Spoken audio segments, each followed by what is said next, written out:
Tövəndə Texnika, Köç və Yükseliş namlı kitabda maqalə Texnika və Köç. Biz texnika, köç degenge oxşaş sözlərni daim degidək anlap duramiz və bəzida özümüzmü bu sözlərni işletimiz. Şuna kallamızda bu haqda muayyan tushunchaning bo'lishi aniq. Biroq bu iboralarning haqiqiy ifodalaydigani zodi nima? Qanchalik odamning buni o'ylab baqqanini uqmayman. Bu xuddi birovning sho'pirlik kinikisi bo'lgan, hatto 10-20 yildan beri mashina haydayotgan bilan motorning qandaq ishlaydigini tushunmayli haydab ketaverganiga o'xshash ish. Nurg'un odamlar o'zlari ishlatayotgan ba'zi so'zlarning ma'nosini tegidan tushunib ketmayli ishlatib. Biz ishlatayotgan iqtisod, falsafa deganga o'xshash ba'zi ilmiy va kasbiy iboralarning kelib chiqishi yunonchaga tutishidi. Jumladan tilimizdagi texnika degan so'zning asl manbasimi yunonchaga munosabatlik. Kitap yozish astoydillikni talab qilgan ilmiy emgak bo'lganlikdan bu kitobda ko'p tilga ilinadigan texnika va kuch degan iboralarga o'lchamlik turda ta'bir berib o'tishni to'g'ri topdim. Urumchida Rayonlik Tilizi xizmat komitetidagi tilshunos mutaxassislar tarafidan tuzilib, Xalq nashriyati tarafidan 2011-yil 2-nashri e'lon qilingan hozirgi zamon Uyg'ur tilining izohliq lug'atida texnika degan so'zga mundaq ta'bir berilgan. Bu söz ism bo'lib Yunonchadan qabul qilingan. Uning birinchi ma'nosi insonlarning hunar, san'at, ilm, fan faoliyatiga munosabatli tajriba va bilimni ko'rsatsa, ikkinchi ma'nosi maxsus hunar, san'at yoki ilm, fan bilan shug'ullanish yo'llarining yig'indisi va ularni egallash mahoratini ko'zda tutadi.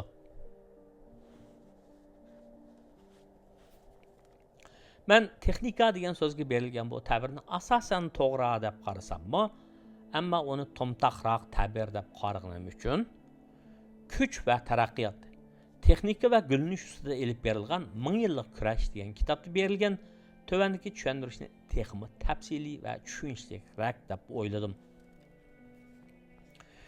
Texnika degan bu so'z Yunonchadagi mahoratli hunarvan degan ma'noni bildiradigan so'z bilan so'zlash, aytish ma'nosini bildiradigan so'zning birikishidan kelgan.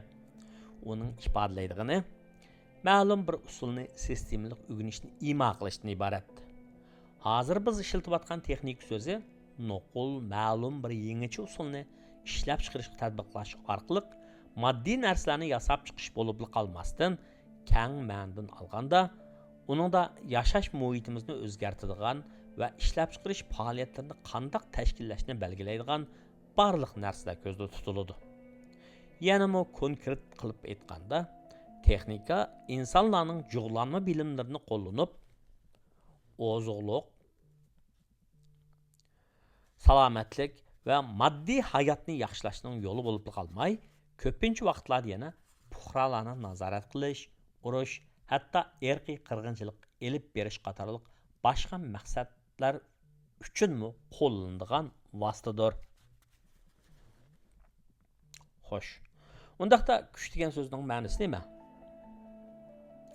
Hozirgi zamon Uyg'ur tilining izohliq lug'atida kuch degan so'zga 11 turli tushuntirish berilgan bo'lib, bularning ichida 7-ta'birini mazkur kitobda deyilayotgan kuch hukumiga mos kelgan deb o'yladim. Bu ta'bir mundaq: kuch so'zi ism bo'lib, o biror ishni amalga oshirishda zarur bo'lgan imkoniyat, shart-sharoit va qudratni ko'rsatadi. Kuch va taraqqiyot, texnika va gulinish ustida elib berilgan 1000 yillik kurash degan kitobda kuch haqida mundaq deyilgan. Kuch bir shaxs yoki bir guruhning oshkora yoki yoshirin maqsadlarga yetish qudratidir. Agar ikki kishi bir-biridan nonni talashsa, oxirida nonning kimga tava bo'lishini kuch belgilaydi. Kuch haqida gap bo'lganda, ba'zilar uni boshqalarni majburlay oladigan iqtidor deb tushunadi. Buni butunlay to'g'ri degil bo'lmaydi. Shuni haqiqatki, bir jamiyatning ichki qismida va o'xshamagan jamiyatlar orasida almasaqdan surkilish mavjud bo'lib kelgan. Yomoniga kelganda tajovuzchilik va beqindi bo'lib qolgan ahvollarmi talay qitim yuz bergan. Tinch sharoitlardami insonlar yoki davlatlar boshqalarning urush tahdidi va zo'ravonlikqa uchrab turdi. Non talashgan ikki taraf ichida kuchi yo'qning non tugul, nonga erishish orzusini ifodalash fursatimi bo'lmagandek, dunyoning ishlarida kuchsiz jamiyatlar va davlatlar hamon eziladi. Zamonimizda jamiyatlar allakimlarning qoyil qilish kuchiga herisman ko'rinadi. Hozircha ko'pincha davlat boshliqlari yoki generallar askarlarini zo'rlik bilan urushga avatgudek qudratga ega bo'lmasimi, lekin puhralardagi davlat muassalari, qonun nizom va tuzumga bo'lgan ishonch bu rahbarlarga boshqalar itoat qilgudek nopuz ato qilgan. Aniqroqni aytganda, puhralar rahbarlarga agishishga qoyil qilingan. Real hayotda shaxs, millat va davlatning talashadigan narsasi yoki yetmoqchi bo'lgan maqsadlari moddiy narsalar bilan cheklanib qolmaydi. Ba'zida uningga bir millat yoki davlatning kelgusi yo'nalishini belgilash maqsadimi o'z ifodasini topadi. 1799-yil Fransiyada hokimiyatni qo'lga olgan Napoleon Bonaparte Fransiya fuqarolarini qonun oldida hamma odam barobar bo'lishga kafolat qilaman, fan texnikaga ko'ngil bo'laman, oqsumaklarning imtiyozini amalda qoldirib, tinchlik va gulinish ilib kelman degan va'dalarga qoyil qilish orqali kuchga, ya'ni taxtga erishgan. Demak, bu yerda kuch boshqalarni qoyil qilish iqtidorini ko'rsatadi. Boshqalarni qoyil qilish iqtidori bo'lgan odamda kuch bo'ladi. Shunlashqa uning gapi o'tadi, pichiqi kesadi. Davlatlar o'rtasidagi munosabatlarda ahvol o'xshash. Ya'ni boshqa davlatlar iqtisodiy rivoj topgan, fan texnikasi ilg'or harbiy qudrati kuchli bo'lgan davlatlarning ko'ziga qarab ish qiladi. Belki kuchli birini yengar, belimi kuchli mingni yengar, gachi bo'lsa-mu boyning bola so'zlasin degan maqol tamsillar haqiqiy kuchning zoti kimda bo'ladiganligini tushuntirib berdi. Nopos ko'p bo'lsa ko'p kuch bo'ladi. Kuch ko'p bo'ladi. Zamini cho'ng bo'lsa bayam qudrat bo'ladi deydigan qarashlar hozirgi dunyoga mos kelmaydi. Masalan, Hindistonning noposi hozir dunyoda birinchi o'rinda turdi. Ammo texnik taraqqi qilayotgan davlatlar qatorida. Yaponiyaning zamini xilli kichik bo'lsa-mu, ammo dunyodagi barmoq bilan sanavog'idek bir necha kuchli davlatning biri.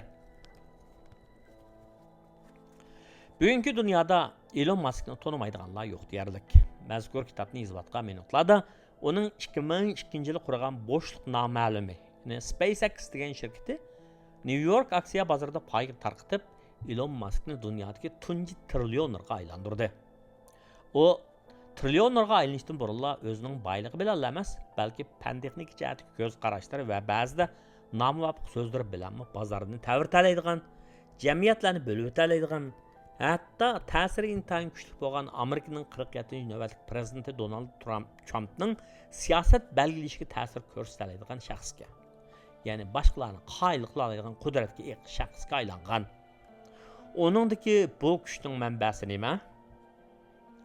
Uning aqlga tayanib, fan texnikani qurol qilib zamonaviy egilik yaratganligi va shu yo'l orqali iqtisodiy qudratga erishganligidir. Men yuqoridagi bablarda Yaponlarning Meiji islohatidan keyin sanoatlashgan g'arb davlatlarida ijod qilingan kashfiyotlarni o'zlarining qoidasi bo'yicha qayta yaratishga kuch isrof qilib ko'rmay, ularni ko'chirib aklibla o'z sharoitiga moslashtirib Yaponiyani taraqqiyotga erishtirganligini so'zlagan edim. Har qanday savolning to'g'ri javobi birli bo'ladi. Jamiyatni qanday gullantiramiz degan savolga berilgan javob fan texnikaga tayinib egilik tiklashdan iborat. Sanoat inqilobining maydonga kelishida angliyalik injenerlarning paravozlik rol o'ynaganini ko'rib o'tgan edik. Uchur inqilobining maydonga kelishida kompyuter injenerlari zo'r o'ynagan bo'ldi. Navbat yuz berayotgan AI inqilobi bo'lsa, yana sun'iy aql inqilobi bo'lsa, texnika korxonachilarining roli cho'ng bo'lmoqda. Bu korxonchilarning aloyligi bo'lsa, texnikani yaxshi biladi, ham qo'lida haddi hisobsiz zo'r miqdorda pul bor bo'lishdan iborat.